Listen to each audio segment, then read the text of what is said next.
All right, we'll go ahead and get started this evening. Jim may join us in a few minutes, but we'll go ahead and start. So I'll do a call to order and roll call. This is Ryland Nyhorst. Lori Novak. Lizzie Fukun. Dana Bergman. Andy's in the other room monitoring a computer, but she is here, so. She's on Zoom. Okay. Very good. We have two items on our agenda to approve. One is our Phase 1A Wastewater Sanitary Sewer Water Improvement Public Improvement Hearing, which will start in just a minute. And the second item is authorization of Oronoco Estates income survey of splitting that cost, and we'll take care of that at the end of the meeting after the presentations and after the Q&A. So with that, tonight we're going to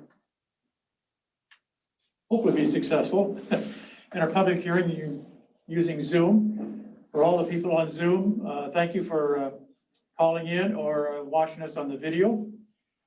And at this time, I'd like to introduce Jill Palin. Do we have to approve the agenda? Got to approve the agenda, Ryland. I'm sorry. I move to approve the agenda. I'll second that. Any other comments? Seeing none, all those in favor of the agenda signify by saying aye. Aye. That's approved. Thank you. So with that, Jill Palin is our city engineer from Stantec. Stantec has been our city engineer for 14 plus years. And Stantec has been working very diligently on our wastewater project since 2014 in earnest. And tonight we had a public hearing, which is all part of a Minnesota statute that we need to comply to 429. And so the public hearing is being held to take care of that obligation, as well as to hear comments from the citizens, both here in person and on Zoom. This time I'd like to have Joe start the presentation. And Joe, if there's anything else you'd like to add with housekeeping, please share that with the group. Thank you. Excellent. Well, good evening, everyone. Hopefully we can all, you can all hear me. So we're here for the public improvement hearing presentation, or I've got a link, presentation for the public improvement hearing on the Phase 1 wastewater, sanitary, sewer, and water improvements. Again, my name is Joe Palin. I serve as a city engineer. I've got a pretty lengthy presentation tonight. I wanted to let everybody know that we will put the PowerPoint presentation, and I believe a recording of the presentation, out on the city's website. All of the wastewater documentation that we've developed, the past presentations, we've been posting them all on the city's website.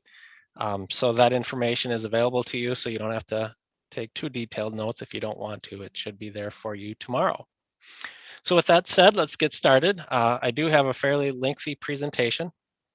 And so my guess is it's going to take 45 minutes to maybe close to an hour to get through the presentation. And so with that said, a lot of folks are joining via Zoom, which I think is great. That's one of the reasons we're doing this the way we are. Obviously, with the pandemic, people can't come to City Hall. So we're doing our best to get out the information.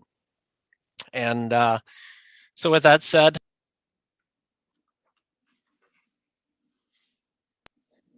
we're going to ask that people hold their questions to the end, and that people mute their mics so we don't get background noise. And at the end of the presentation, we'll open it up for public comment and also try to address folks' questions. So with that said, why are we here? Well, first, we're here to inform the public about the proposed improvement project and the associated project costs and fees. Obviously, we're here to listen to the public's concerns and answer any questions that you might have. And then lastly, we're here to fulfill our obligation associated with Minnesota State Statute 429. That's the statute that governs the assessment process. Some of the improvements that we're proposing tonight would be assessed to benefiting property owners. So with that said, all of you should have received a mailed notice And with that mailed notice, we have a project summary handout. That handout is about 5 pages. And with that handout, there should also be a figure. The figure really is used to illustrate what parcels are included in the project and what services those parcels would be included. The project summary handout also is essentially a summary of the feasibility report.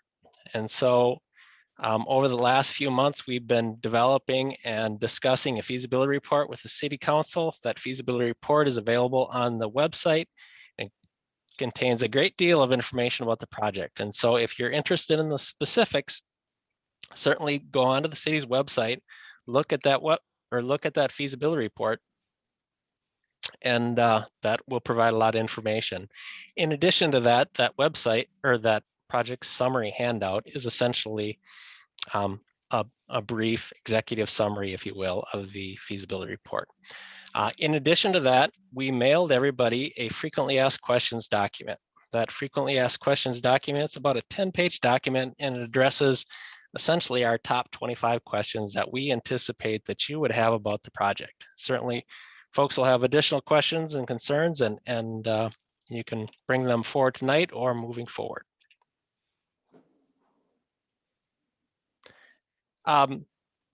Presentation discussion items. Well, tonight we're going to talk about the project need and share a little bit of background information in regards to the project.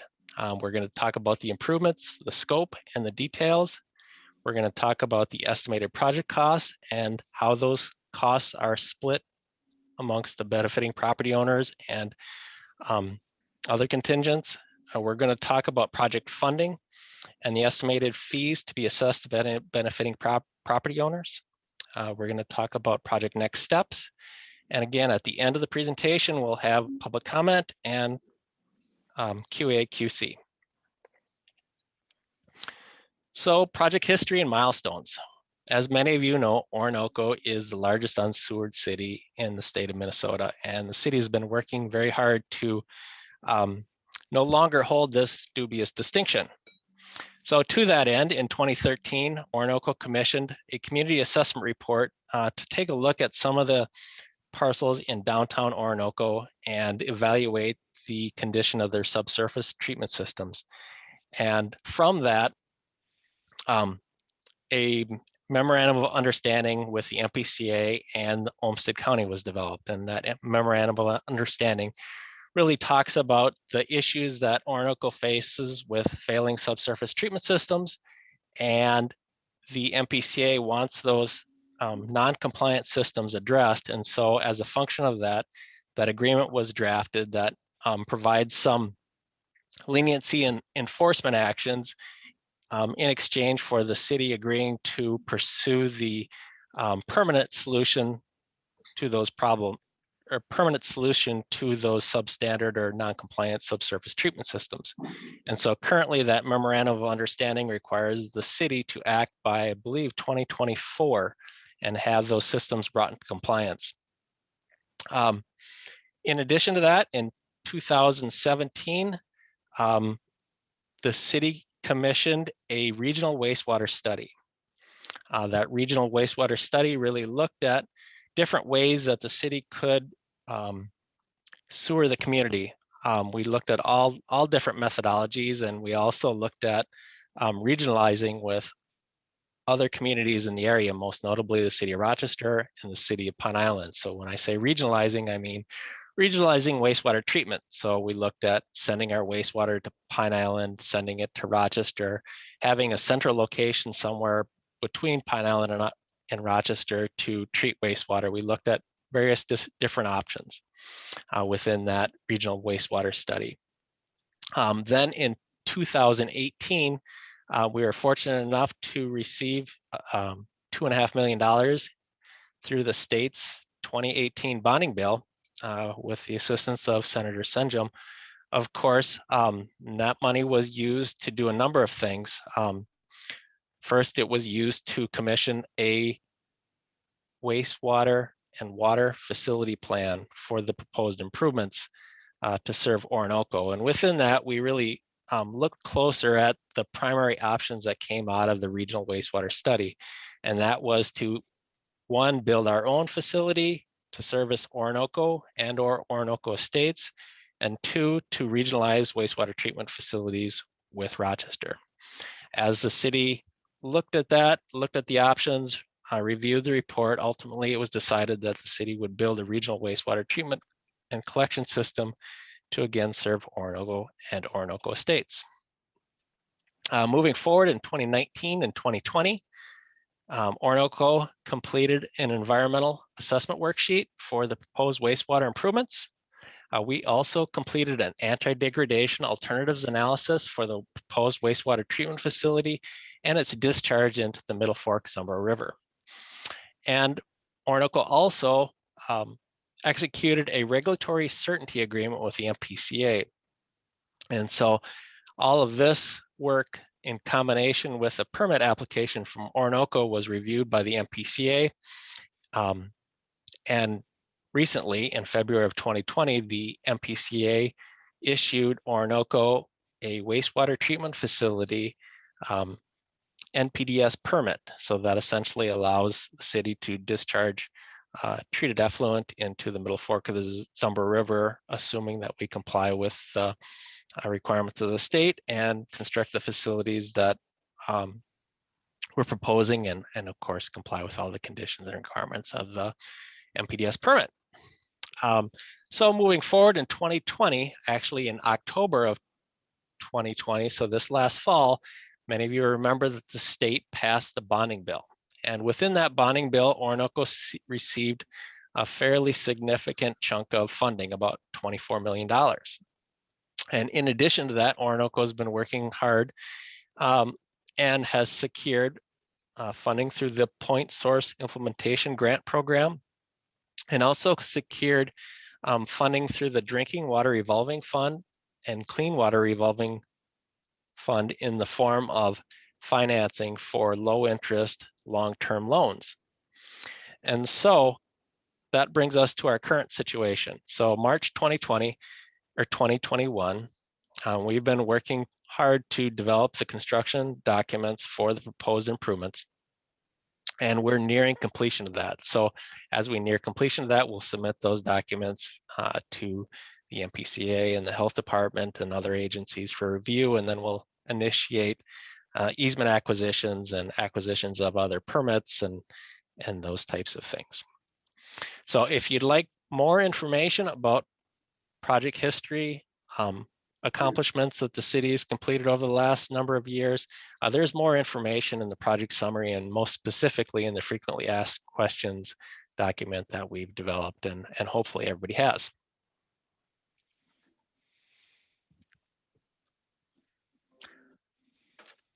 So why is the project needed? We've already talked about the fact that Oronoco is the largest unsewered city in the state of Minnesota, and there are a number of reasons why the project's needed. Those concerns very quickly are environmental related. Oronoco is located in an area of the state where our geology is very karst. And so that means that there's a very close interaction between surface water and groundwater. And we all know that it's important to protect not only our groundwater and drinking water, but also the surface water that flows through the city via the Zumbro River. Public health and safety. There are concerns in that regard. We have many non-compliant subsurface treatment systems that do create health concerns. In addition to that, those non-compliant systems create hardships for owners in terms of the need to upgrade those facilities if they want to move or sell or finance or refinance their homes. That becomes a real hardship, and it's an issue that some property owners really don't have many good options to implement to address that concern. And so not only is it expensive, but it is a concern from the public health standpoint, and it's also a hardship for individual property owners.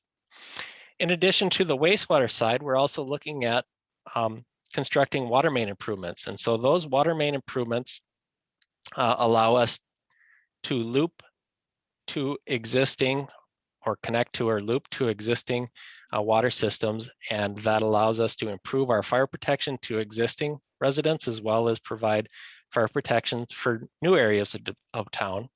And it also provides our residents with safe drinking water for everybody that is currently or would be served by the Phase 1A improvements. And then, of course, Oronoco is located in an area that is prone to growth, being right on Trunk Highway 52 and a fairly in fairly close proximity to the city of Rochester. There is some development and growth pressures that we're anticipating that will continue to exist.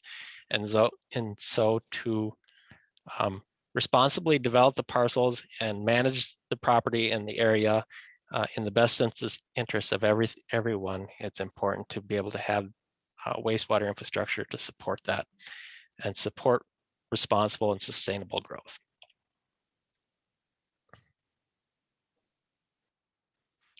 Project improvement scope.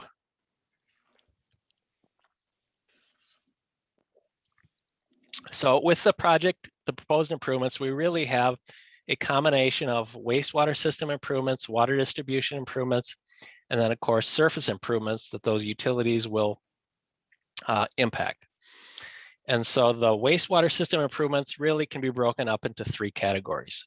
And we'll start at people's houses and work outwards towards a treatment facility. And so the initial part closest to people's homes is the lateral sanitary sewer system.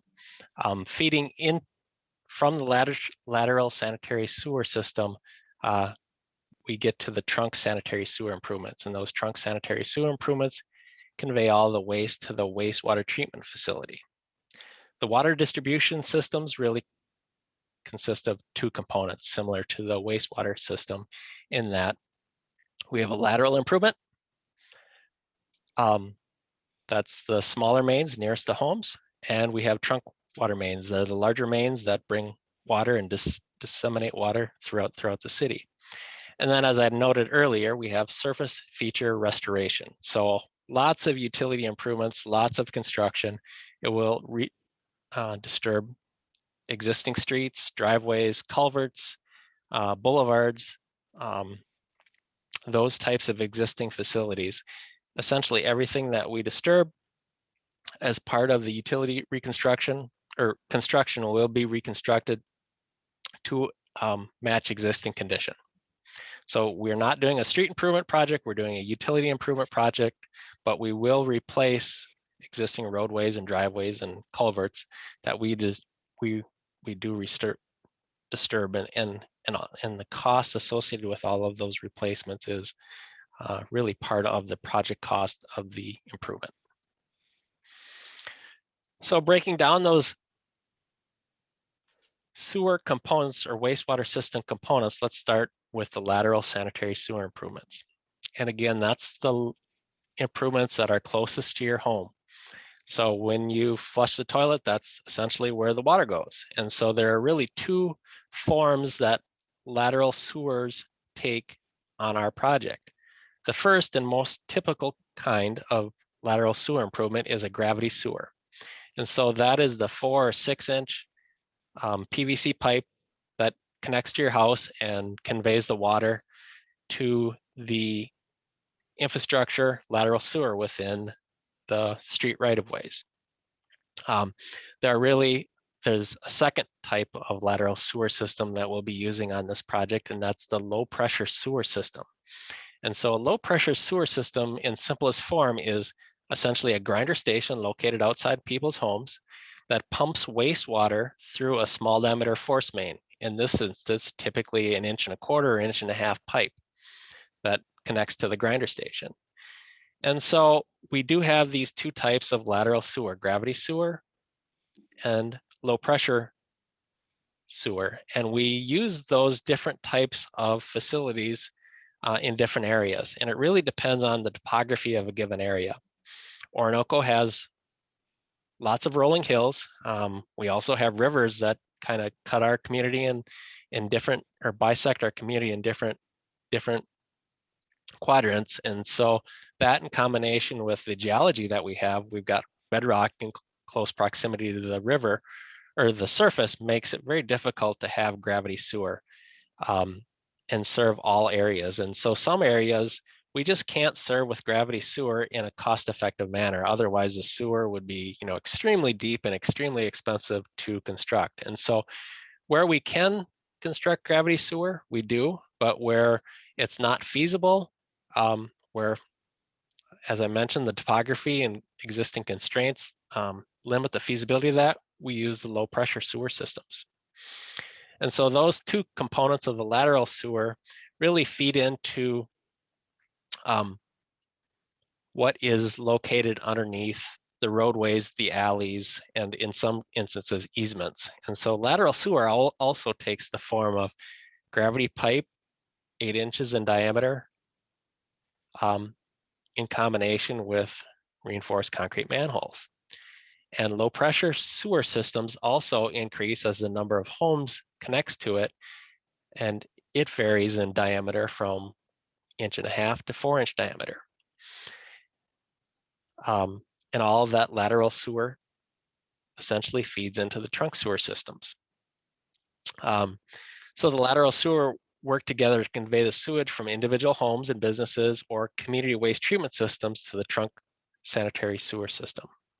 Lateral sewer project costs include abandoning the existing community waste treatment systems and cleaning and televising existing sewers. So we don't have a lot of existing sewers within Oronoco, but some of the newer subdivisions like River Park, Cedar Woodlands, and Riverwood Hills, they have existing sanitary sewer systems that, to my knowledge, have never been really cleaned. And so we would be televising those and cleaning those mains and being able to map them and their locations at the same time.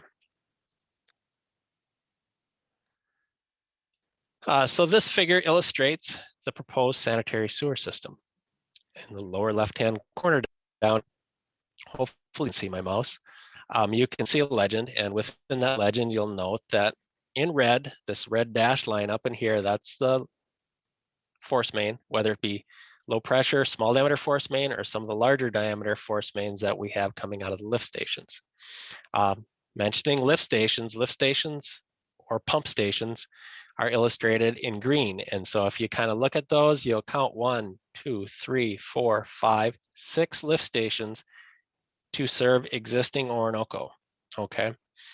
And so coming out of those lift stations, you'll see the force mains, and then connecting to those force mains and routing all of the wastewater to a central location.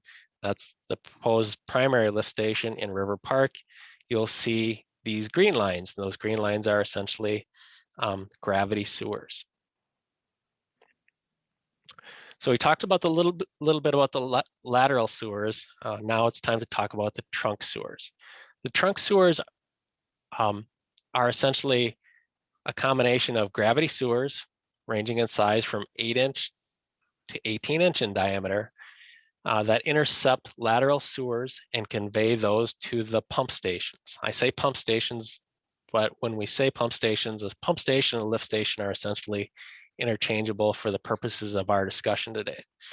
So we talked about the fact that there are really 5 pump stations that kind of work around the perimeter of the community and convey all of the wastewater from Oronoco, developed and undeveloped or future developed, to a central lift station that would be located in River Park. That central River Park lift station pumps all of the wastewater treatment facility, or will pump all of the wastewater from the city of Oronoco to the wastewater treatment facility. And that wastewater treatment, that force main going to the wastewater treatment facility follows, by and large, Minnesota Avenue and 40th Avenue Northwest. And so take a look at the larger facility and you can again see a similar map, but we're kind of zooming out and we're focusing on trunk sewer. So you can still see the 6 primary lift stations kind of surrounding the community. And to orient you a little bit, this is Trunk High 52. This is the Hunter Street interchange.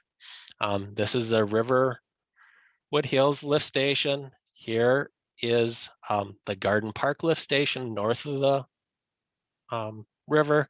We've got the 2 Cedar Woodlands lift stations. We've got an existing lift station in lift station 1A in River Park.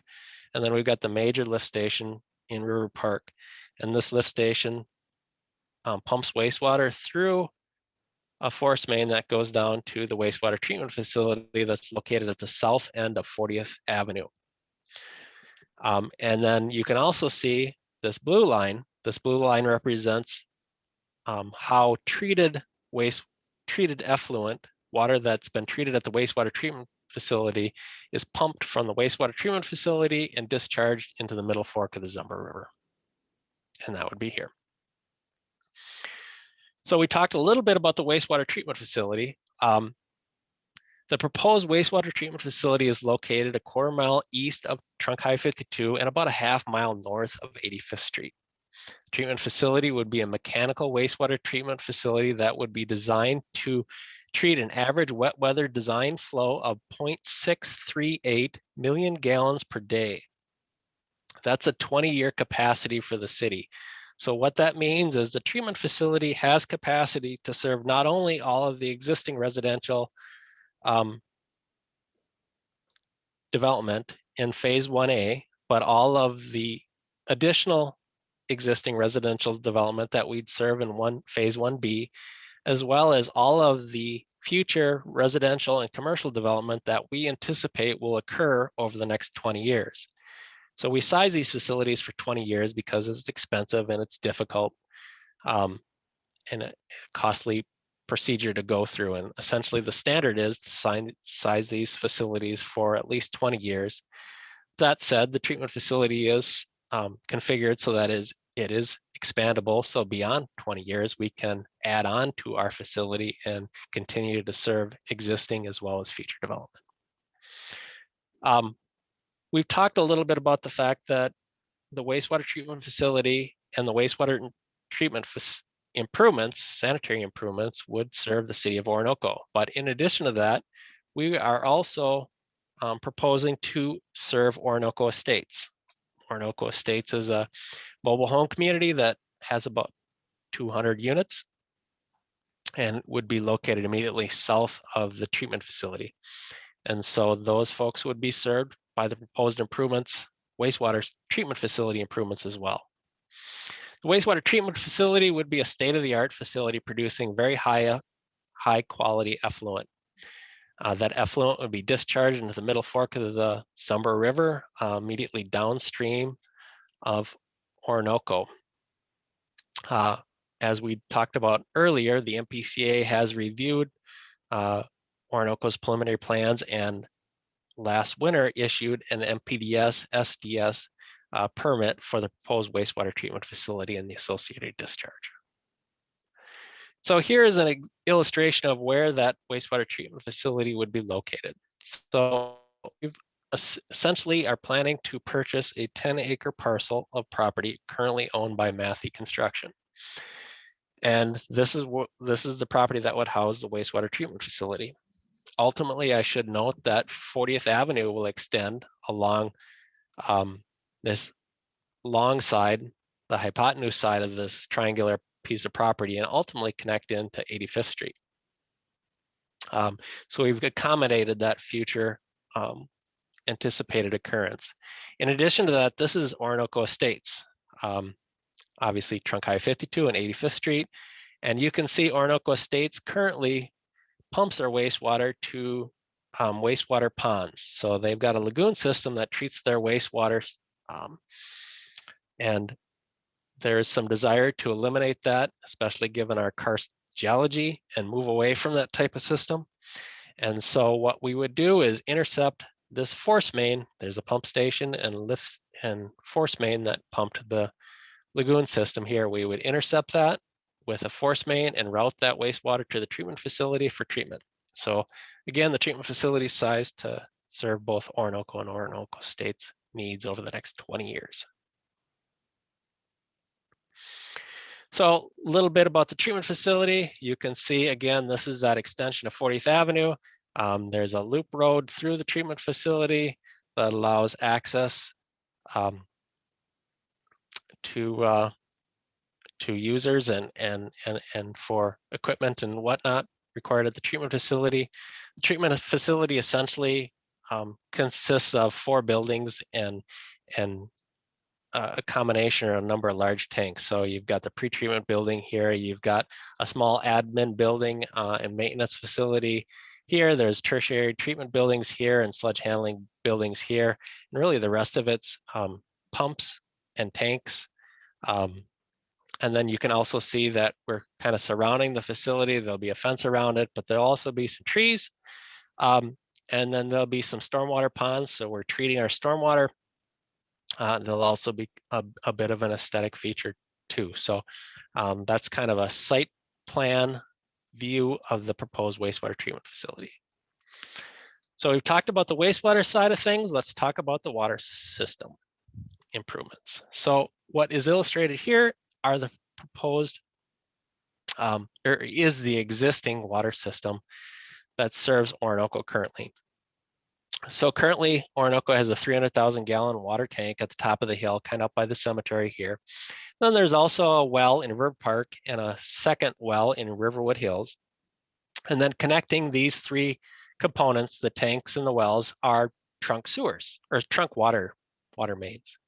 And then branching off of those trunk water mains are lateral water mains. And so all of these blue lines are essentially trunk or lateral water mains, and everything adjacent to those water mains are on the water system. And so you can kind of see, based on the aerial photo and gauging the relative size of the map, Oronoco's water system currently serves about 2/3 of the existing system, or the existing community.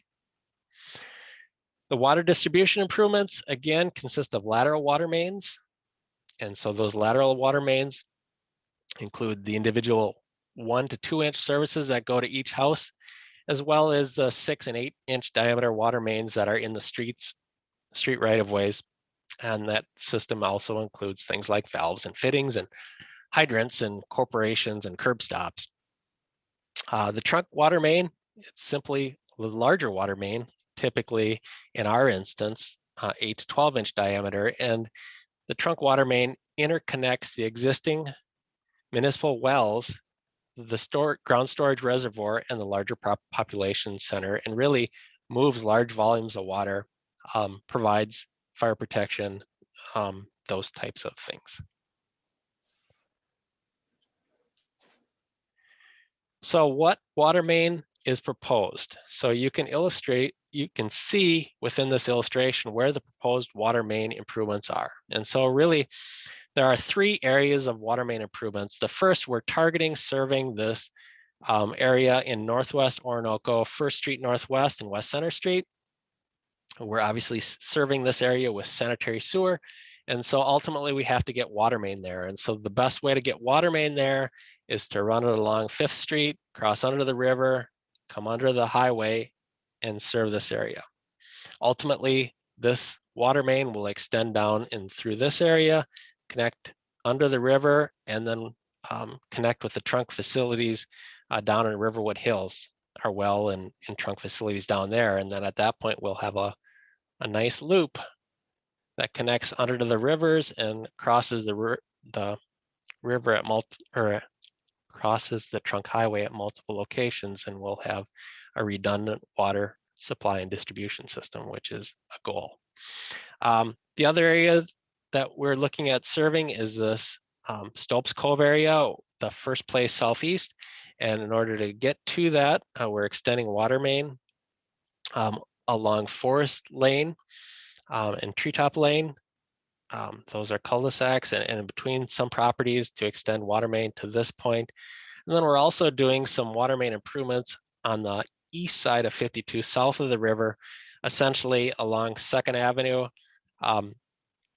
And within this area immediately between Minnesota Avenue and Trunk High 52, essentially serving areas that we're providing sewer service with. So we're completing some water main loops in this area to increase our redundancy and fire protection, and also serve undeveloped properties. So in total, this figure illustrates all of the properties that we're we're planning to serve with both sewer, water. So if you look at the legend at the bottom here, you can see parcels that will receive sanitary sewer service have this kind of tan hatch. And so if you look at the map, you can see, for example, the downtown area north of the river, it's all in tan, right? So we're really concentrating again within the black boundary areas and looking at the hatches. For the areas that just get water service, they just get the blue hatch. So this cross hatch, there's no tan underneath it within the box. So an example of that would be this area up by 5th Street. They are getting water service. They would be getting no sewer service. So this area right here.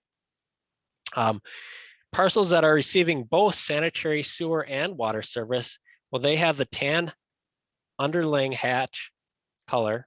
They're colored with tan, and then they also have a blue crosshatch through it. So an example of parcels getting both sanitary sewer and water service include this area, all of these parcels along 1st Street and 1st Street Northwest and West Center Street.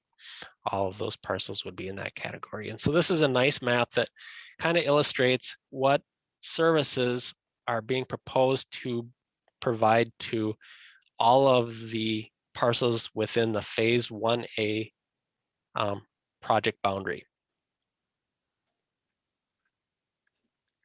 So here's another figure, and I've got a kind of series of these figures. This figure is from the feasibility report. It might be a little bit hard to read on your screen, but if you look on the city's website and take a look at the feasibility report drawings, this figure, as well as I believe 7 or 8 others just like it, really illustrate what parcels are being served, how they're being served, and what each parcel will receive. And so this is Sewer District B. So this is downtown Oronoco, immediately north of the river. And I'll try to jump through these figures and kind of point out different things on all of them, but really they're all set up the same. They all have this legend, and if you take a look at the legend, you can see what we're trying to convey here. So the first thing I would kind of point out is single family parcels receiving sewer service all have this red dot. And so this red dot is essentially where the house is within the parcel. And then there is this tan coloring or yellow coloring behind the parcel. And so that essentially means that it's a parcel receiving city sewer service. It's a single family unit. In addition to that, there are other color coded parcels. You can see, for example, pink is commercial, municipal parcels are this light blue, Parklands, this light green. And then all of these non-residential parcels, non-single family residential parcels, they have green dots. And so you can kind of figure out some of them. So for example, if you look at City Hall here in the middle of the screen, you can see that has a green dot. It's colored this bluish color because it's a municipally owned parcel, but it is getting sewer service, and that's essentially what that green dot means. So jumping to area or Sewer District C, this is the area over in northwest Oronoco along 1st Street Northwest and West Center Street. You can maybe see a couple things. First, you see the red dots. Okay, so all of these parcels are getting sewer service. We have a few multifamily units, but predominantly most of these units are single family. And then I'd also point out the parcels with blue stars. These are parcels to be served with water. So every one of these parcels you can see are getting sewer and water. So in total, there are 45 parcels to be served that are single family. There are 2 multifamily, and there's a number of undeveloped parcels that are also being served. And so the undeveloped parcels that are being served are literally in white. They have a blue dot and a blue star. So that means sewer and water. And then this box is essentially a count of the undeveloped parcels within each area. And so you can see that there are 7 undeveloped parcels that will receive a sewer and water service within this area.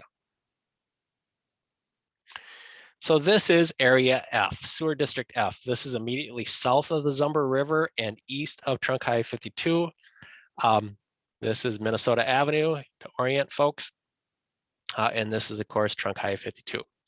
And so within this, you can also see some components of the infrastructure that are being proposed. And so if you look down in this area, you can see that we have gravity sewer. That gravity sewer are these green lines. And so if you look here, you can see gravity sewer going down some of the streets. You can also see high pressure force main. So in some of these areas, for example, along 3rd Street, southwest, you can see this orange line. That means that we've got low pressure sewer system coming off it. And then off of that, we have this thicker black line. That is the small diameter force main that connects to that low pressure sewer system. And so you can see, for example, this parcel is getting water service. It's getting sewer service. And you can see, because this is a black line instead of a green line, it's getting a low pressure sewer service. So that means it gets a grinder pump and it pumps through a 1.25 inch main to pipe to the lateral sewer main that's located here. And then there's also a water main. Proposed water main is illustrated in blue. And again, it's a little hard to see, but you can see it better on the feasibility reports. Within this area, we've got water main improvements. For example, on 2nd Avenue, there's a significant amount of water main improvement to be constructed. Kind of moving on, this is River Park, Sewer District G. Most of the parcels in River Park are developed. You can see that they're all getting sewer service. They all essentially have sewer service that goes to the community waste treatment system, but we're going to essentially abandon this community waste treatment system and intercept that with a central lift station. But essentially everybody in River Park would be on that system. You can see that there are 83 developed parcels in River Park, and there's a couple lots that haven't developed along Timberline Drive that likely will develop in the near future, and they also will be assessed for their proportionate share of the proposed improvements. Oops. Here's Cedar Woodlands 1 and 2. Cedar Woodlands has community waste treatment systems. In fact, it has 2. One's down here. That would be eliminated, and the other one kind of runs off the page a little bit here, but there is a lift station up in this north corner, along with a series of septic tanks and dosing tanks that pump to a drain field that's located up here. So essentially that's what you have. You have 38 developed parcels and a couple undeveloped parcels, and all of them would be served as part of the proposed improvements. You'll also notice that we have a lift station in this spot, and you can kind of see where that is in proximity to the community waste treatment system. Obviously, it's right adjacent to that. And essentially what we're trying to do is intercept that wastewater as it's either pumped or gravity flows to this location before it's pumped up to the drain field. And so that's the rationale, as far as being, at least some of the rationale in terms of placing that lift station at this location within the community drain field parcel. Riverwood Hills 1 through 4, that's Sewer District K. So Riverwood Hills is our biggest subdivision, 99 developed parcels, a couple undeveloped parcels, all of which would be served. The lift station serving this area is located right down here, as you can kind of see, within the Oronoco or the Riverwood Hills Park, and then these community drain fields. You can see all this line work and these various locations here and here and here. I think there's 1, 2, 3, 4, 5 of them that would be abandoned in conjunction with septic tanks and dosing tanks and pumps and controls that are associated with those, and would be replaced by the infrastructure that you kind of see. All of the infrastructure within Riverwood Hills is really just construction of this lift station, and then we're pumping the wastewater via force main out of the park area into gravity sewer that kind of flows through here and then flows down 12th Avenue. Which kind of brings me to the parcels along 12th Avenue Southwest. You can see that we're also serving a couple parcels along Forest Lane Southwest with sewer and water. The reason they're getting sewer is because we have a gravity sewer going down the middle of 12th Avenue or 12th Street. And every parcel that we go by with wastewater infrastructure facilities, we service. And so that's why these two parcels are getting served. Now you might notice that the parcels on the south side of 12th Street Southwest aren't being served as part of the proposed project. And the reason for that is the Cravath subdivision is not currently in the city of Oronoco city limits. And so we anticipate at some point in the near future that area will be annexed into the city. And when it is within phase 1B, that area will also be served with sewer. This map illustrates the Stope Cove area and what we call Sewer District Z. And so Stope's Cove is really the parcels along First Place in this area. And this really borders what used to be Lake Shady or the south branch of the Middle Fork of the Zumbro River. And these are small lots. And there are some issues with existing sewer systems and well systems, and there's a need to provide sewer service in this area. And so you can see all of these parcels within this area have stars, blue stars, and red dots. And so that means they're single family houses, they get sewer service. Their sewer service is via grinder system. That's what this black line symbolizes. And then we're also providing water service to those. And so in order to get water service here, we're extending Watermain down Treetop Lane between the properties, and then down Forest Lane where we connect to the existing Watermain on 12th Street. And so because we're extending the Watermain down Treetop Lane and Forest Lane, all of the adjacent parcels have blue stars. So that means that they are getting water service. Sewer District L, this is essentially Oronoco Crossings and an adjacent parcel immediately to the north. Oronoco Crossings was developed and essentially has existing sewer and water main. All of their wastewater currently flows to community waste treatment system located in this vicinity. What we would end up doing is intercepting this flow and routing it to the trunk sanitary sewer that crosses or extends along 12th and then ultimately crosses underneath trunk I-52 and is routed to Station 1. And so all of the developed and undeveloped parcels within Sewer District L, which is primarily Oronoco Estates, would be also served by the project. And that gets us to our last sewer district, Sewer District A. Sewer District A is essentially along, or at least the portion that we're serving is along 5th Avenue Northwest. And these parcels would be receiving water service only. And so you might ask, why water service only? Well, the reason is you can see the proposed water main is illustrated by this thick blue line. And this thick blue line is extending along the south side of 5th Avenue, and then it crosses down into the old riverbed and then goes underneath the river and then ultimately serves First Street Northwest as well as West Center Street with water. And so since we're extending trunk water main by these existing developed parcels, we are providing them with water service. And so essentially within this area, there are 10 parcels. You can see the 10 stars. All those parcels get water service. We've got mostly, I think, 8 occupied residential parcels and then a couple commercial parcels a little closer to the overpass. So last figure for a little bit. This figure illustrates the wastewater system only. And it illustrates how the wastewater system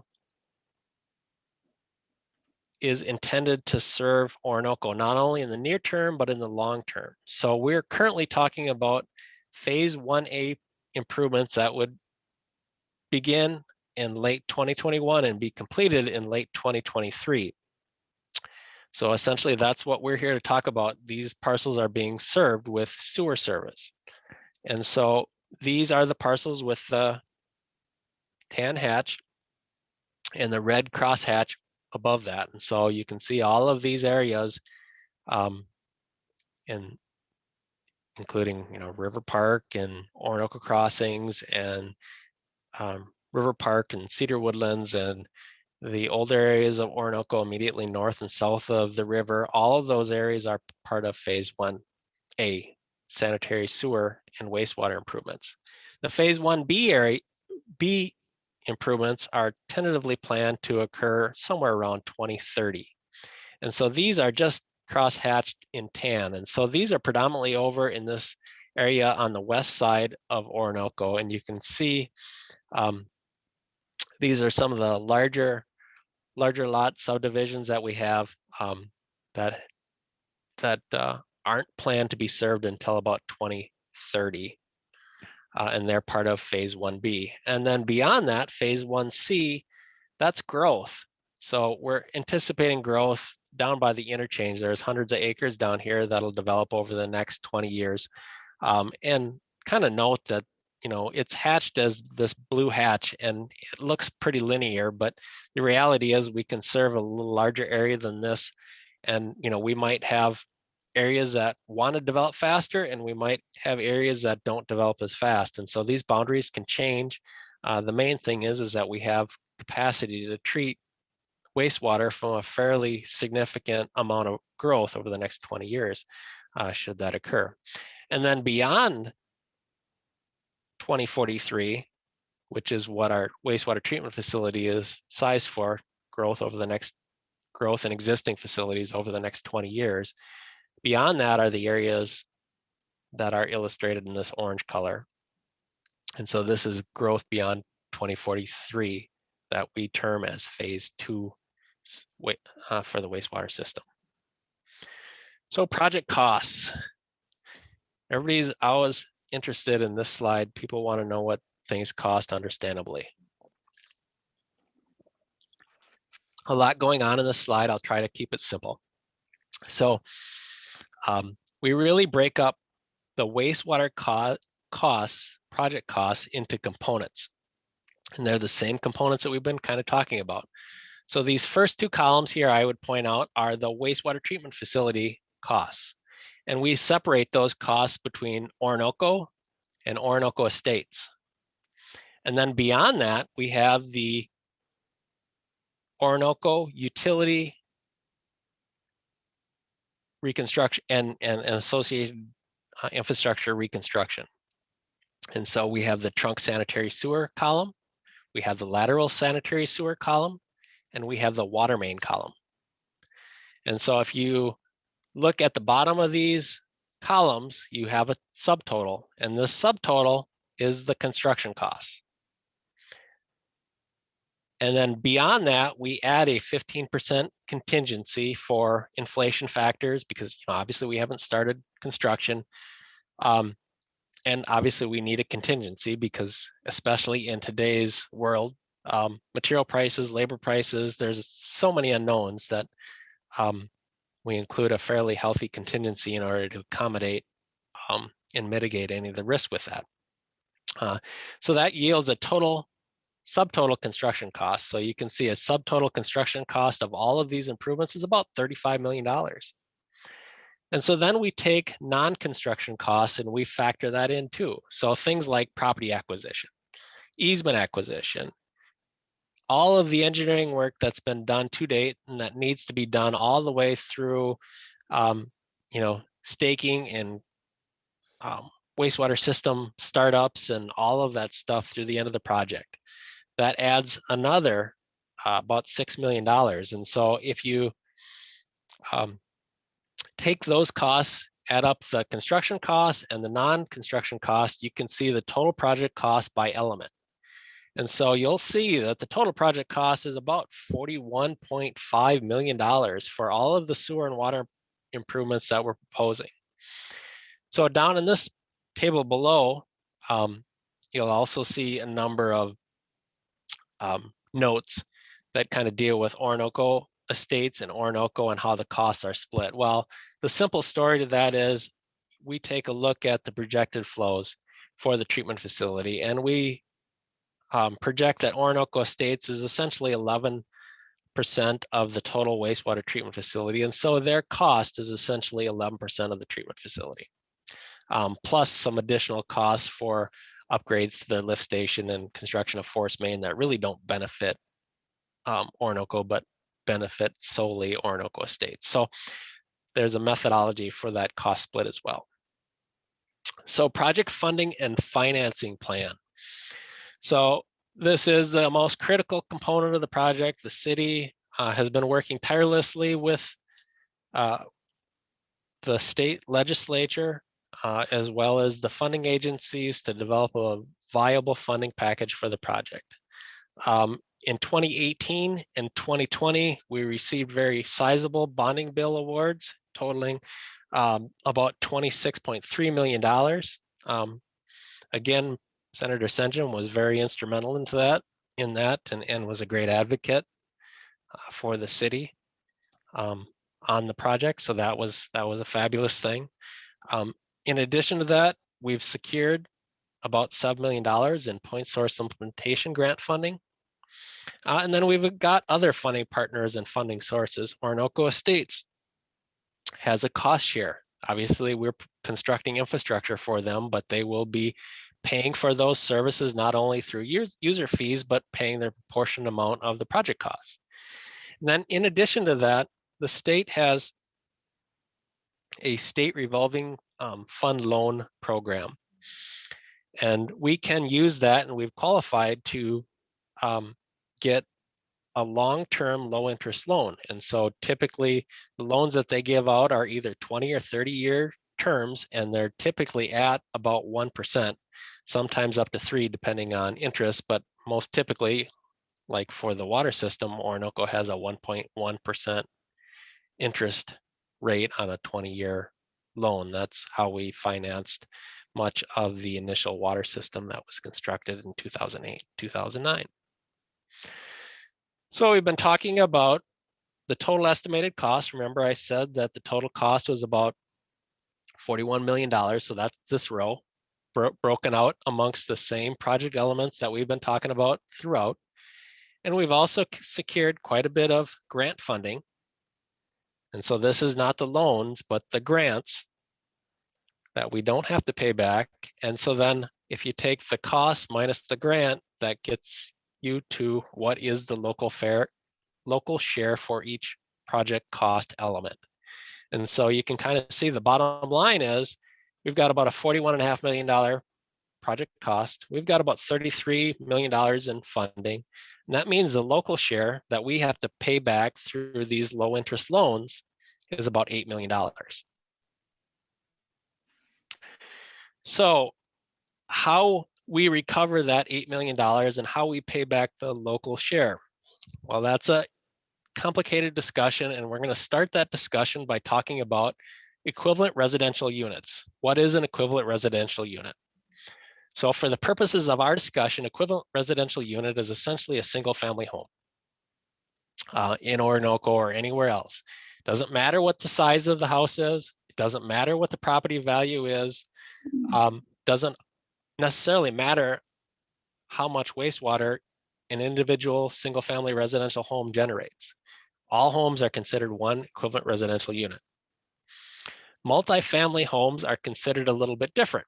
So for example, well, one multifamily residential home equals 0.8 ERUs per unit. So for example, if you have a 3-unit apartment, 0.8 times 3 units is 2.7 or 2.4 equivalent residential units.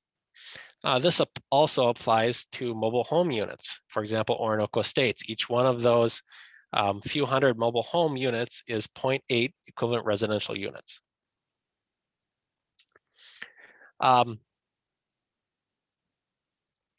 If we look at non-residential units, how do we calculate their water use? Well, we basically meter their water use. The city has a water system and we supply many non-residential properties with water. And so we meter their use and we know how much water they use on a monthly basis. And so we take an average of months, typically in the winter months, because people aren't irrigating and things like that during that period. And we divide that by what a typical residential unit uses, which is 5,000 gallons per month. And so we would take, for example, a light manufacturing parcel that averages 12,000 gallons per month, take $12,000 divided by 5,000, that light manufacturing unit would be considered 2.4 equivalent residential units. We have set aside a minimum for equivalent residential units of 1. Some commercial properties don't use much water, but regardless, they get out sewer service, they're going to be considered 1 equivalent residential unit. However, for parcels that are considered over 1 ERU, we won't charge for lateral sewer beyond the initial 1 ERU fee. They will be charged for the wastewater treatment fee as well as the trunk sewer fee. So that's assessed on a ERU basis, but not for lateral sewer. Other special cases for equivalent residential units. We have some instances where we have multi-use development parcels. So parcels that maybe have a house on them and maybe have a business unit. And so in this case, we would consider the house one equivalent residential unit and the commercial property, assuming that it's under 5,000 gallons per month, 1 commercial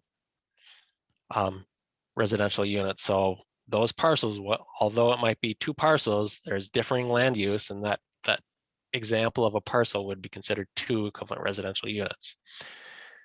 Undeveloped residential or commercial parcels are all going to be considered 1 equivalent residential unit. Again, we're talking about undeveloped parcels. If the parcel deemed likely develop in the future, the other thing is we don't consider parcels developable if the parcel doesn't have direct street access or access to an alley. And so if it's not developed, it's currently undeveloped and doesn't have access to a public right-of-way or alley, we don't consider it developable. If we do consider it developable, it's 1 equivalent residential unit and it would be charged for the costs and fees associated with that equivalent residential unit. The last point on this page is a critical one that I really hope people pay attention to. It's for large parcels or larger parcels that are partly developed that could be subdivided in the future. So the plan currently is that we would take those houses and we would provide sewer and or water service if necessary to them, but we wouldn't serve future lots that could be subdivided and potentially sold unless the property owner petitions the city to have the city provide additional sewer and or water services. So for example, if you own a 3-acre parcel and the parcel and you have an existing home on that really covers 1 of the 3 acres. And so you think that the other half or 2/3 of the parcel that you own could be subdivided into maybe 1 or 2 additional lots, and you could potentially sell those lots and could develop a home or a business on them. You could, if you wish to, petition the city to have sewer and water services extended to those portions of the parcel that you think could develop in the future.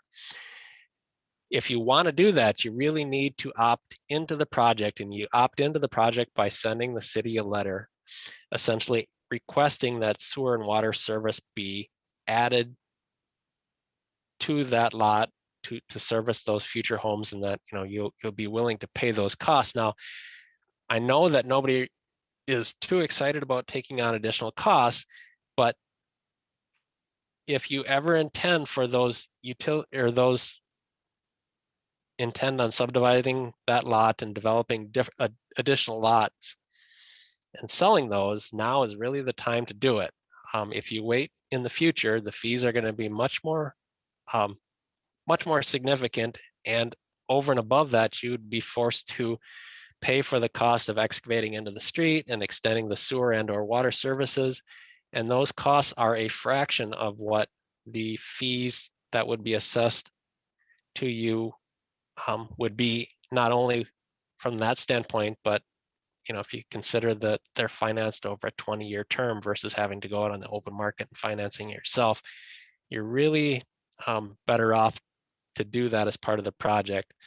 The other important thing to consider is it's much better for the city if you do it now too, from the standpoint of, we really don't want people digging into the streets and connecting to our infrastructure and doing those types of things, because we typically end up with problems. We, you know, oftentimes the installations aren't as good as they would be with the original construction, and, you know, that type of thing is prone to settlements and problems, and that's not necessarily good for anybody. So if you own that type of parcel, I strongly suggest that you consider that, or come in and talk to us about it if you're unsure. So we've talked a lot about equivalent residential units. This is really where it comes into play. So the fees to be assessed to benefiting property owners are based on equivalent residential units. We've talked about the fact that the project for the sanitary sewer system is divided into 3 phases. 1A, we have 494 connections, which equates to 510 equivalent residential units. In phase 1B, we've got about 226 equivalent residential units.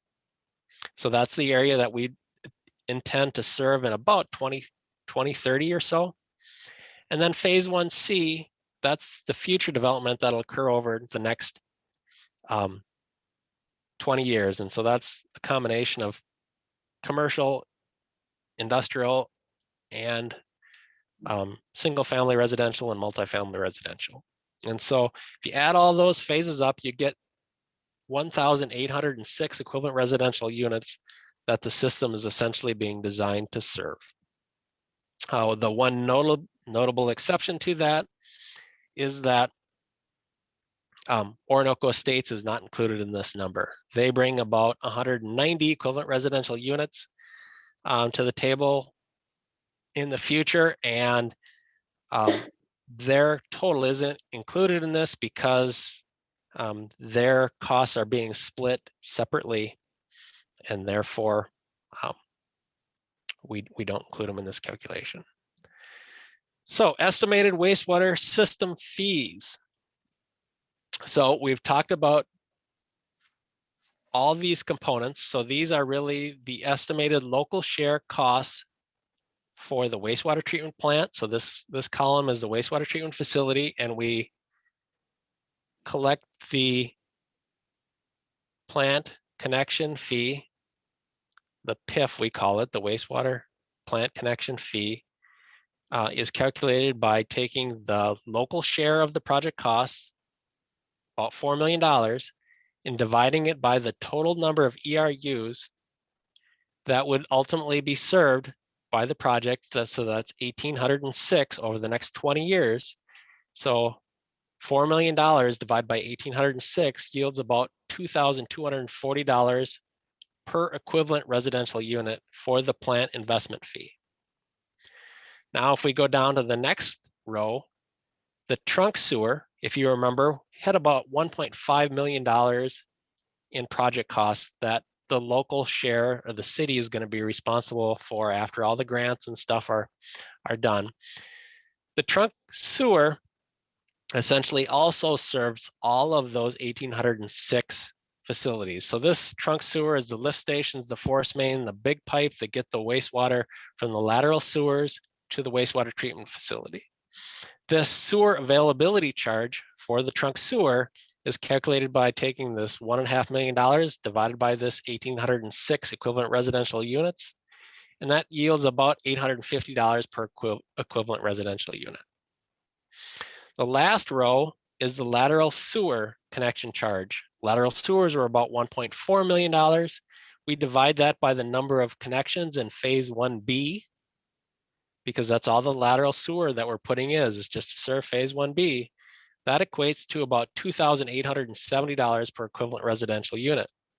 So if you add the plant investment fee, the SAC fee, and the lateral sewer connection fee up, you get about $5,960 per equivalent residential unit. So that is the fee that would be assessed to property owners who receive a sewer service as part of the project. So this $5,960 divided over 20 years, which is the term of the anticipated term of the loan that would be assessed to the benefiting property owners via your taxes at a 2% interest rate, would yield a monthly cost of about $30.34. And so I would also note that the fees proposed to be assessed to the benefiting property owners are estimates. We've talked about that through the course of this discussion. We'll modify these as we get as-bid costs, but typically I want people to understand that we're typically fairly close. I would think that typically we're going to be within 15% of the value that we have, up or down, depending on the bidding climate that we head into later this summer. The water system. Water system is calculated similarly from the standpoint of we take the local share of the water improvements, which is about $600,000 or $0.6 million. And we divide that by the number of equivalent residential units as reported in the 2019 feasibility report for the water system. And that equates to about $6,150 per equivalent residential unit for water service associated with the project in part as part of phase 1A. So that $6,150, if you divide that over 20 years at 2% interest, yields a monthly cost of about $31.34. And again, these costs would be assessed to you, so you'd pay them in your property taxes. Note a couple things regarding the calculations for the water system and the water connection assessment. The estimated water system project costs and ERU values are based on the water system feasibility report presented to the public at the public hearing in May of 2019. Well, since we completed that feasibility report, we've also completed the sanitary sewer improvements, and some decisions were made about whether undeveloped parcels should or shouldn't be included as part of the project. And so as the council looked at the pros and cons of including the developed parcels within the project, the undeveloped parcels within the project, and looking at some of the deep sanitary sewer excavations that we had to have and the complications with extending sewer and or water services to undeveloped parcels in the future, a decision was made to include undeveloped parcels that we deem developable to be included as part of the project, and we would extend services to those parcels. And so as a function of that, the number of equivalent residential units that we would provide increased as part of the project, and conversely, the cost, because we're extending more services to individual properties, also cost. Fortunately, the cost of the construction of the individual water services is offset by the number of ERUs. And so essentially at the end of the day, the value of the $6,150 per equivalent residential unit is unchanged. And so we deem that to be accurate, and we're moving forward with that estimate. So to summarize the wastewater and water system fees, a reasonable estimate of the total amount of the proposed Phase 1A wastewater system and associated water main improvement costs to be assessed to benefiting properties in Phase 1A within the city of Oronoco is about $3.6 million and about $0.58 million for Oronoco Estates. So if you add those two up, you get about $4.2 million. This represents roughly 10% of the $41.5 million project costs. And so what we're kind of saying there is we're assessing the benefiting property owners in Phase 1A 10% of the project costs. The Phase 1B and 1C, which are proposed for construction and service in the future, are proposed to be charged about $4 million in plant investment and sewer availability fees. And as this development occurs, or as these areas are added in, these fees will be used to fund the remaining Phase 1A project costs, which is essentially they're paying for their fair share of the trunk facilities that would be used to service those. So their proportionate cost of the wastewater treatment facility and their proportionate cost of the trunk sewer that would convey not only their wastewater, but the Phase 1A wastewater to the treatment facility. And so it is a fair and equitable way to look at this. So if you look at the $4 million that Phase 1B and C would pay in the future in the form of plant investment fees and sewer availability fees, this constitutes about 10% of the overall project cost too. And so these fees would be recovered in Phase 1B's case in approximately 2030 or whenever the city chooses to move forward with lateral sewer improvements to serve that area. And so they would not only pay the plant investment fee and the sewer availability fee, but they would also pay for the cost for the lateral improvements, the cost to essentially serve their individual houses at that point in time in the future. The Phase 1C fees, Phase 1C is again future development over the next, all future development over the next 20 years. Well, that will be assessed to the property owner or the developer. So when a development agreement is executed, those fees will be incorporated into the development agreement. And when the development happens and the building permits start to get pulled, that's when the fees would come in to repay that. So in total, the $8.2 million in local share costs for the project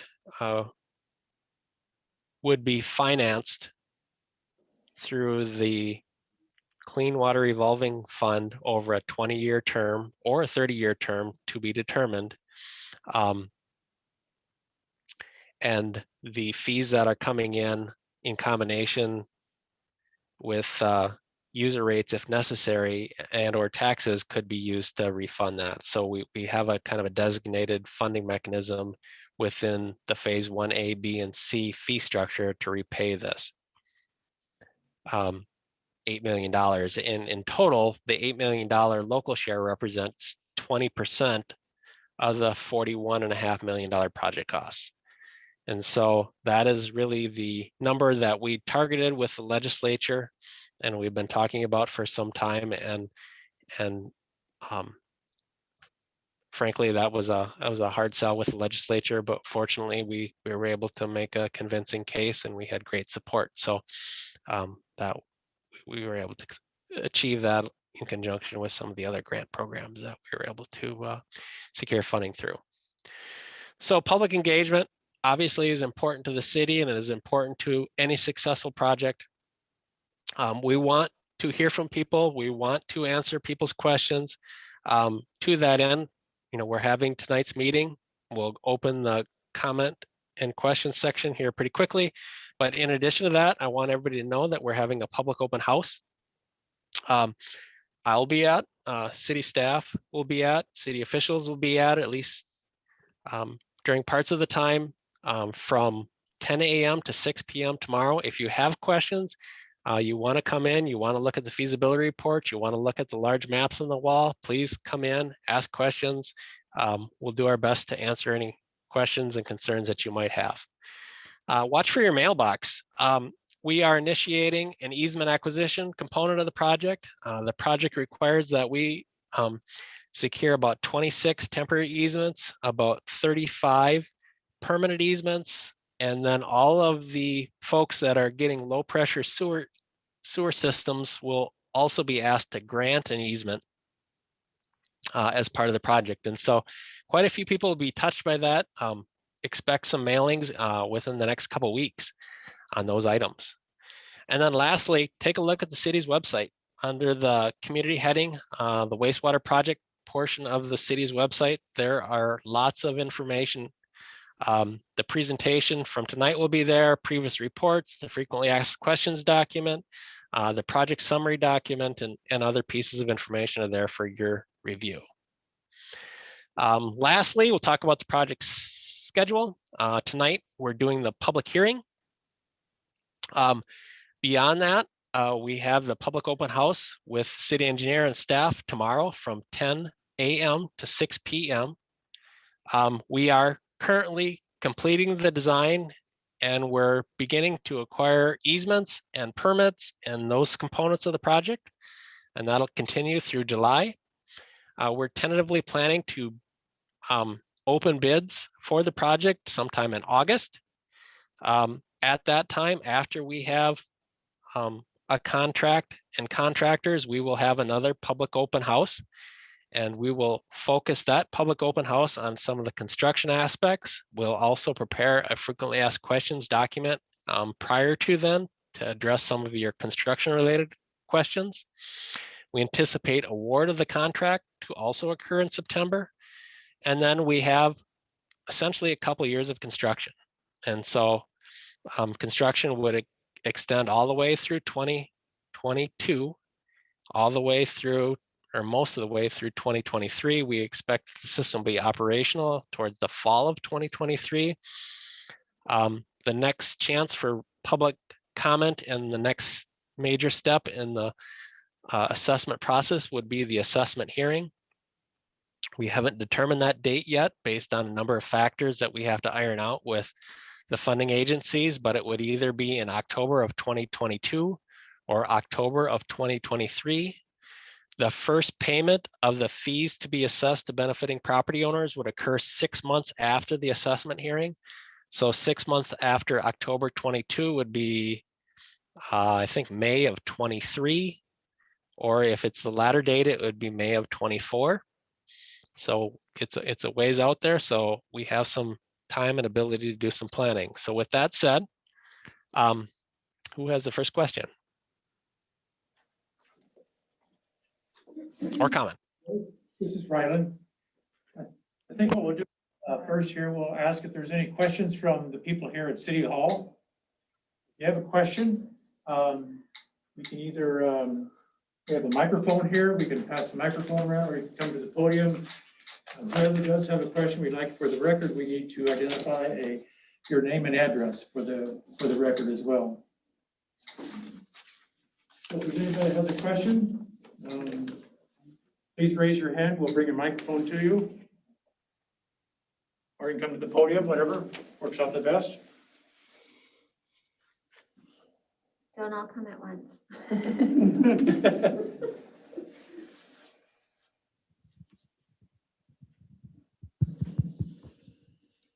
Yes. You want to state your name and address, please? Kevin Holtz, 350 First Avenue Northeast. It's going to be a problem besides the sewer and water. I'd like to know how you're going to handle, or if you're even looking at any information about your streets ain't very well blacktop, but you're trying to save something that's already in trouble. You're going to run a lot of heavy equipment up and down the roads. In your mind, are you considering what you're going to do with the streets probably within 2 or 3 years because of the project? Joe, would you like to answer that? Yeah, absolutely. So for example, in the northwest area, I believe that's where the property owner is from. But you can see, if you kind of look at this, we have sanitary sewer and water running parallel along the streets, along First Street, Northwest, 9th Avenue, as well as West Center Street, essentially the entire street. And then we have crossings across it. So what's proposed in this area is essentially all of the streets would be reconstructed in conjunction with the project. And so, you're right, construction traffic will play a role and is hard on things, but in a lot of these areas, for example, the area you're from, all of those streets would be reconstructed. That's not to say that we aren't directional drilling or trying to minimize trenching and street disturbance where we can. This happens to be one of the areas where the depth to bedrock isn't very great, and we've got both sewer and water construction that's necessary in a fairly tight corridor, and there's just not an ability to save the street. So that's why we're proposing to reconstruct streets in, for example, this area.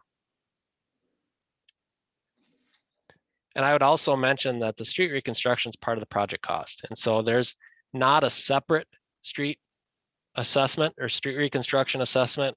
It's simply part of the cost of installing the utilities that are being assessed. Joe, if you just take a look at the north side of the river with the First Avenue Northeast, 4th Street, Northwest, First Avenue Northwest, a lot of those will be reconstructed too, so. Yeah, a number of them are. Mackenzie's there. He can certainly highlight a few on some of the maps as people kind of take a look at it. But you can see, for example, the First Street corridor. Well, we've got pretty deep trunk sewer going down all of it. Same with a good chunk of 4th Street. That's going to get reconstructed. There's just no way around it. Now we've got other areas where we're in the boulevard along 2nd Street Southeast here, for example, or where we're directional drilling things where we can minimize that. We're trying to do that and construct the project as cost effectively as possible. But certainly there are instances where it's just not feasible to do that given the needs that we have in the corridor. And so we are reconstructing a fairly significant amount of street, which in some areas is a big benefit to the city because, for example, in Northwest, some of those streets are not in great shape. Any other questions? All right, we can come back later too. We have some questions on the Zoom. So the questions that came in on the chat. So or Joe, can you go to the chat and go through those questions?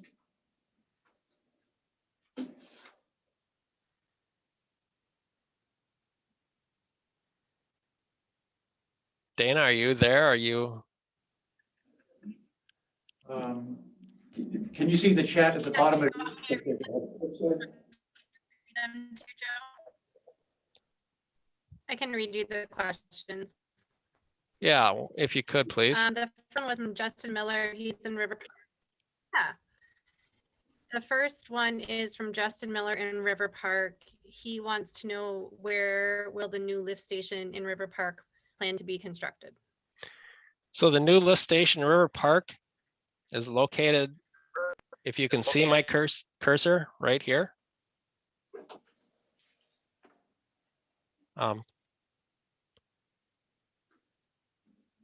So kind of on the west side of that existing large outlot or grassed area. And then the other one, 1A. There's an existing lift station located here. This is essentially opposite the entrance to the River Park Park. There's an existing lift station here. The new lift station will be built slightly closer to the roadway. But essentially, you know, in the very near vicinity of the existing lift station. Okay. The next question is, how do we know if we have a property that is likely to be developed? This is coming from a resident at 425 2nd Avenue Southeast. So if you look at this area, for example, we've kind of labeled properties that are undevelopable, but we feel that that have the potential to develop and would be provided with sewer and water services. Parcels that are totally undeveloped are crosshatched based on this. So for example, this floodway down here between Minnesota Avenue and 2nd Avenue, that's floodplain, it's undevelopable. But the parcel immediately north of that is essentially a field. And so that is developed or developable. It could potentially be split into multiple lots.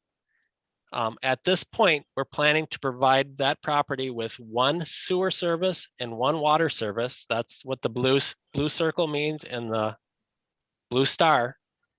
Blue star is water, the blue circle is sewer. And so this parcel would get one sewer service and one water service, but obviously it's large enough to be developed as multiple parcels. Now, maybe this parcel could be developed and serve, you know, a number of parcels, and that could be served with, you know, an internal roadway and different types of improvements. It doesn't necessarily have to be split and served from the existing utilities. But if the parcel owner of any one of these undeveloped lots, and they're also symbolized by this blue box and the number 1, 2, 3 through 12, it would just they should really come talk to me and talk about their plans for the future and what needs to be done. I think that's a critical thing in the overall project, and we should talk to those folks. And this is our first attempt to reach out and provide the information. There's also a nice discussion about people's options and the pros and cons to what to do with undeveloped property within the frequently asked questions document. Great. Okay. The next question is from John Hawksmeyer. Will we get any guidance on running lines from the street to the house, or will we be on our own to find a contractor? So it's interesting. It depends on what type of sewer service lateral you're receiving. If you are receiving a low pressure system as part of the project, the city's contractor, as part of the city's cost or the city's project cost, will construct a grinder station, will construct the low pressure 1 1/4 inch force main from the grinder station to the lateral sewer system within the street, and will also construct a gravity pipe from near the house to the grinder station. And then in addition to that, we will abandon your existing septic tank, we'll pump it and then abandon it. And so all of those costs are part of the low pressure system costs. Conversely, the water system is different. The water system and how the funding works is different. For the water system, and also people that are getting gravity sewer, we can only extend those to the property line. So, you know, if your house is here, we would, if we're talking about one of these parcels, if you can see my cursor, we'll extend the water to the property line or the right of way line, and it would be the property owner's responsibility to extend that the rest of the way. Now, for these houses in particular here, or some of the other ones with longer services, you could potentially contract directly with the contractor that's installing the grinder station. There's some advantages to that. You might also work with your neighbor and do a joint trench service, for example, down a lot line and then branch out to both houses. That's really kind of how that works, and what we can do is largely governed by what the state will pay for. Bill, you may mention about the low pressure system and what the homeowner, or I can mention too, the homeowner has to provide 30 amp service to that grinder station too. So that's part of the owner's cost for that grinder station, but the grinder station itself and the easement that Joe made reference to is all part of the bonding funding. And Ryland brings up a good point I didn't mention, but should have, that really the only part of the grinder station, low pressure system that the property owner has to do is the work within and connected to your house. You have to bring a 30 amp circuit out to the contractor so that we can connect to that disconnect and extend the electric service to the utility or to the grinder station. So in conjunction with that, it runs off the electric that is metered through your house, and you pay the cost for the monthly cost to operate the grinder station, but the city maintains that facility and fixes and repairs that facility, the grinder station, the low pressure force main.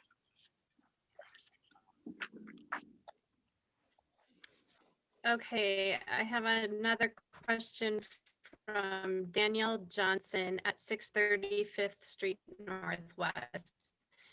She asks, can we opt out? There will be a trunk water main running by our house. We have a functioning well and are not in line for this project. So not sure if we can opt out. What side of 5th will the water main run? So the water main is going to extend along the south shoulder of 5th Avenue. And so we would be extending water service to everybody that we are adjacent to.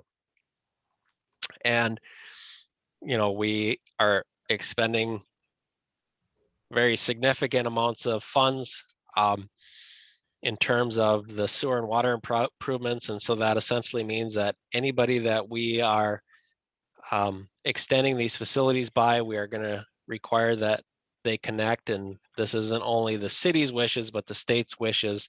The state's putting in, millions of dollars, and their expectation is that this investment be made, that people be required to connect. The other thing that I would point out is, Oronoco is located in a karst geology, and any penetrations into the aquifers are a risk. And so recently we've done a vulnerability study through the Wellhead Protection Plan, and that's found that the risk is fairly high in some areas. And so sealing those wells and eliminating those penetrations into the aquifer protects everybody's drinking water and is a good idea from that standpoint. So there are a number of reasons why we want folks to connect, and we need to essentially treat everybody the same. We're going by parcels. If we can practically serve them, we need to serve them, and they need to connect.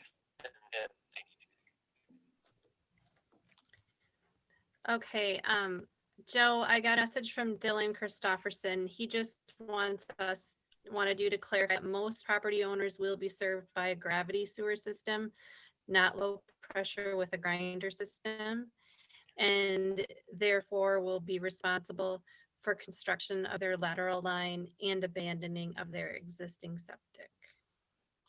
That is correct. We're serving about 88 parcels with low pressure system. And so the other parcels would be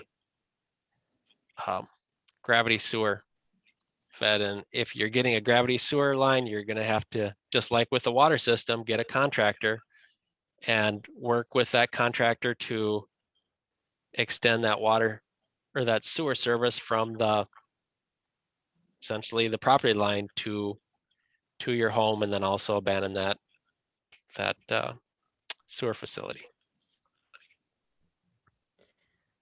Okay, so another question from Rachel Ray, 1105 First Street Northwest. Are there safeguards in place to help prevent sewer backups? Sewer backups should only happen, well, they really only have the opportunity to happen on a gravity sewer system. There are check valves in the grinder stations, so that shouldn't be an issue with a grinder station.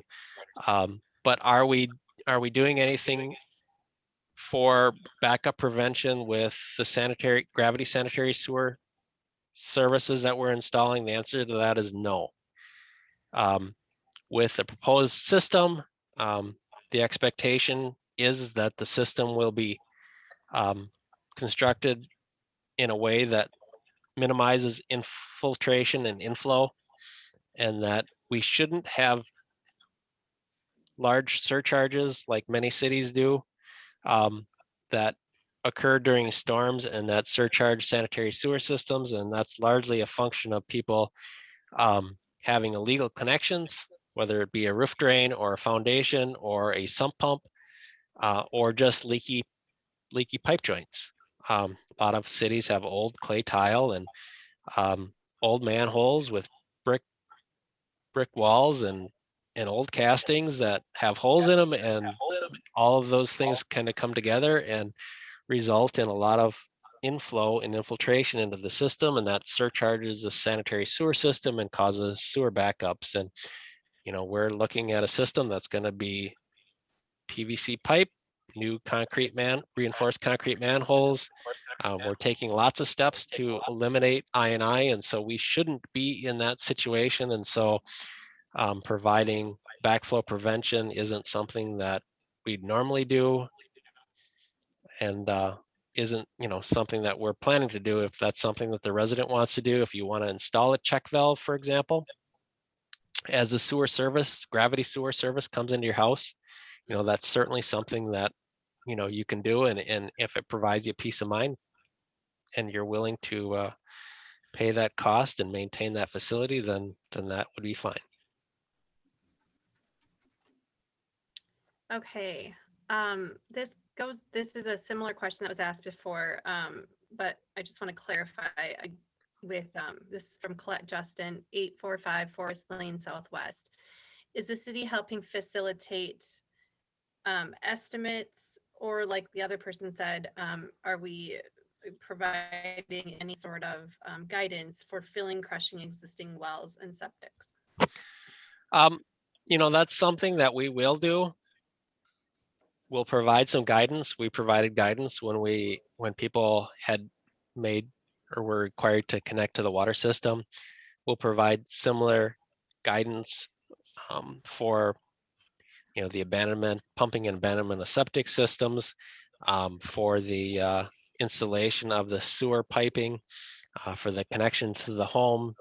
There'll be inspections that will be required from either the city engineer or city staff of those facilities. You'll also have to pull a permit.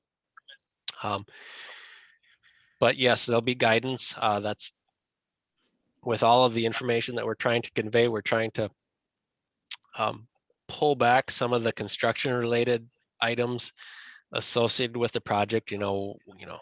For example, where's my garbage going to go on garbage day if they're reconstructing utilities, or how am I going to get my mail, or how access is going to work during construction. Those types of construction related items we'd like to talk about this summer, as opposed to now, just because there's so much information that we're trying to convey, and it kind of waters down or confuses the issue.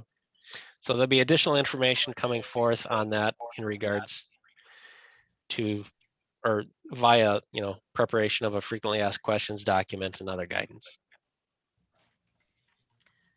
Okay, and I think this is our last question. It's from Lori Griesman. She says, thanks for all the great work on this.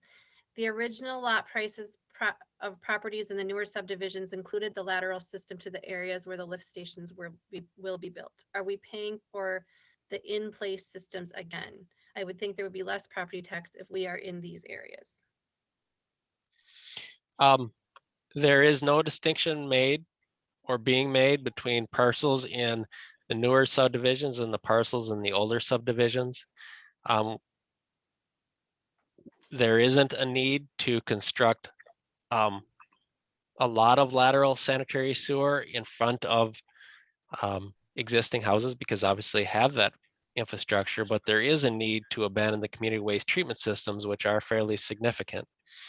There's also a need to clean and televise and map the existing sanitary sewers that exist within those subdivisions because to the best of our knowledge, it's never been done. And so we've rolled those components into the project, and that is part of the overall lateral sanitary sewer project cost that's being assessed to benefiting property owners. But there is no distinction or credit given for people that are in the newer subdivisions versus the older subdivisions.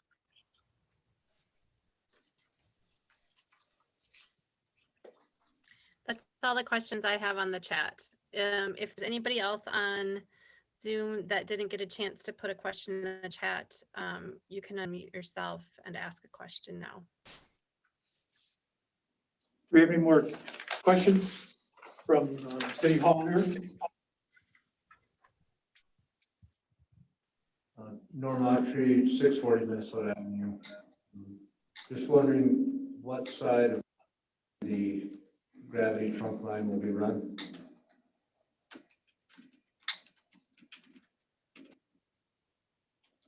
And also, do we as the homeowner, property owner, have input as to where the water or the sewer will be stubbed into the easement line?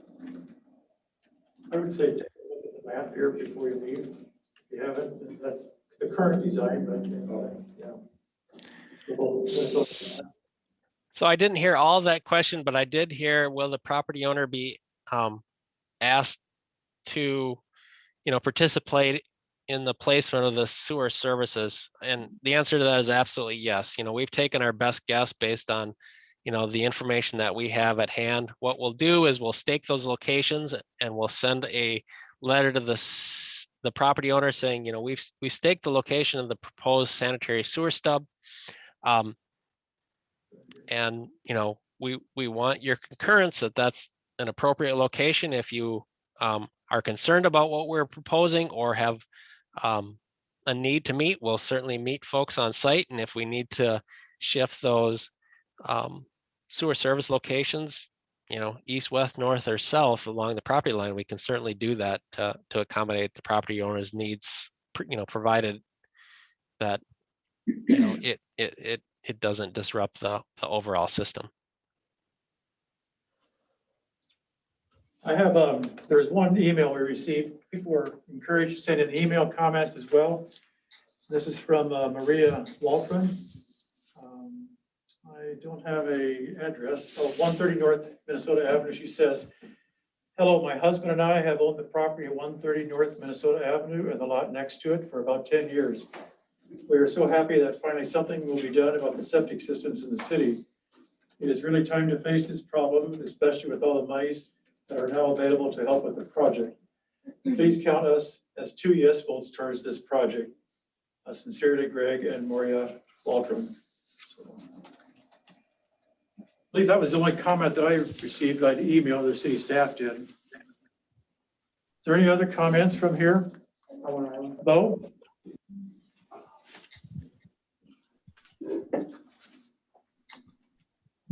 Well, Hamburger 210 2nd Street Northwest. I just want to know what the councilor Joe, if anybody's taken into consideration the same thing kind of what this other gentleman said.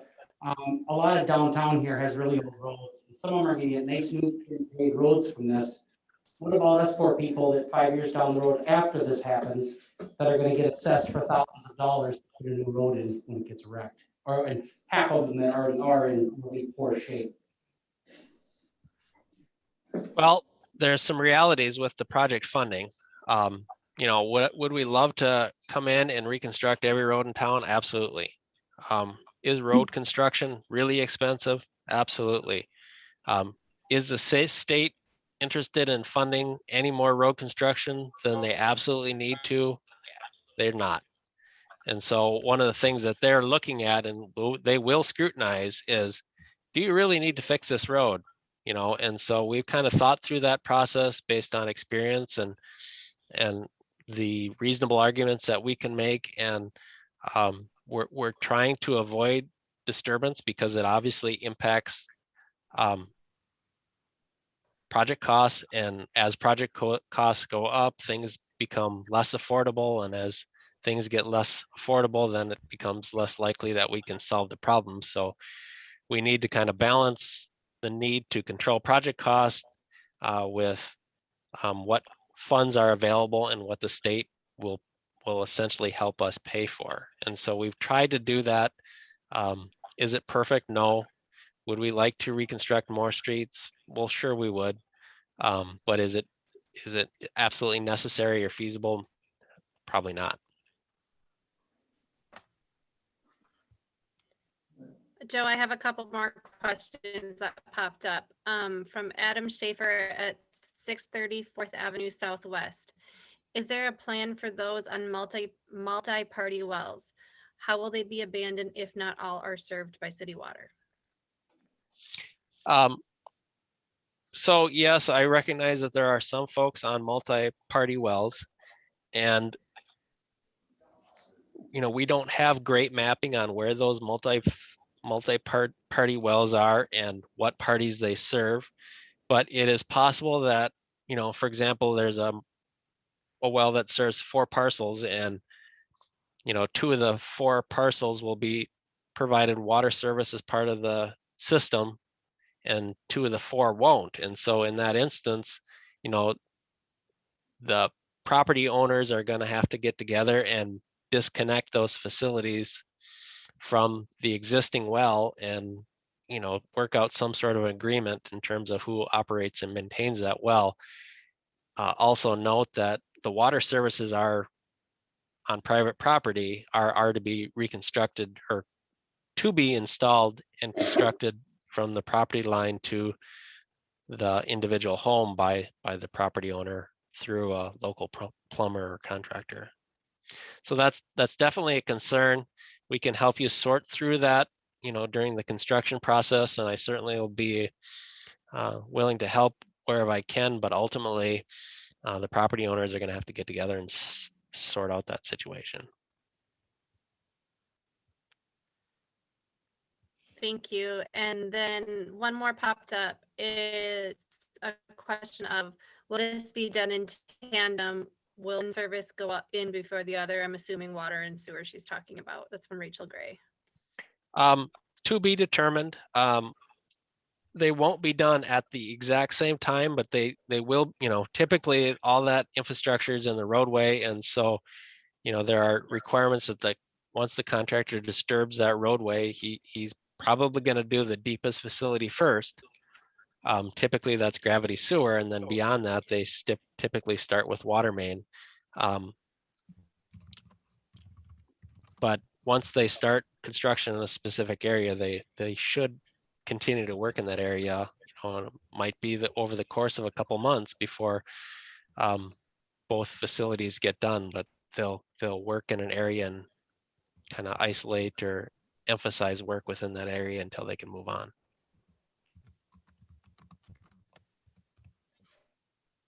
Joe, could you comment about the start of construction and how the contractors will work around the winter stop date, spring startup dates? Yeah, that's another construction related question. We can kind of get into moving forward, especially as we have a contractor on staff. But we've we have put some requirements within the bidding documents and contract documents that limit what the contractor can disturb at a given time and would require the contractor, for example, if he opens up West Center Street, he's required to pave that, complete the utility improvements and pave that roadway back through bituminous base prior to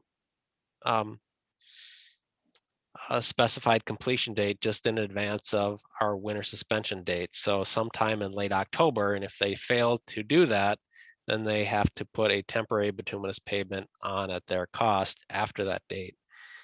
And so obviously people don't want to do that. So the expectation is they're going to do everything in their power to avoid that circumstance and limit their risk and liability. And again, obviously they need to pay back what they disturb each and every year, so people can get through the winter with paved streets and good access to their houses. Any more questions from the chat? Dana? No more questions on my end. Any more here at City Hall? Well, thank you, everyone, for your questions and comments, and for those that are still on the Zoom. Thank you very much. At this time, we'll close the public hearing at 8:27. We have one other item for council on our agenda. And this is the Oronoco Estates, or I should say PFA, is asking that a Oronoco Estates income survey be done to help with the funding. And Joe, if you want to explain, I guess it benefits Oronoco Estates, but it could benefit the city of Oronoco as well if you do the income survey. Right. One of the things that we noted as we discussed the project funding with the Public Facility Authority is that Oronoco Estates income is likely low given the fact that it's a mobile home community and has a number of older folks in it and people with need and lower median income, and as a function of that, people with lower median incomes typically qualify for larger grant funding. And so if we can document that their median income is where we're kind of guessing it is, we might qualify, they might qualify for additional grant funding that could decrease their project costs through the wastewater infrastructure grant program. Now, Oronoco itself doesn't qualify for that because Oronoco's median income is somewhere around $120,000. But if Oronoco Estates median income is where we kind of are guessing it is, they might qualify and they might benefit from the standpoint of they could get more grant dollars to decrease their local share, and they might also qualify for a longer term loan that would also make payback easier for them. And so, on the other side of the coin, if there's more grant dollars involved, arguably, you would think that the grant dollars that we have would be able to stretch a little farther and benefit both Oronoco and Oronoco Estates. And so the thought process is that we would do this income survey by way of CEDA. CEDA's provided the city with a proposal to do an income survey at a cost of estimated at about $3,600, and that cost would be shared 50-50 between Oronoco.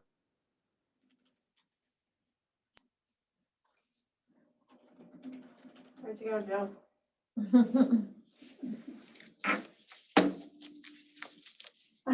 Lost you, Joe. He's still in the participants.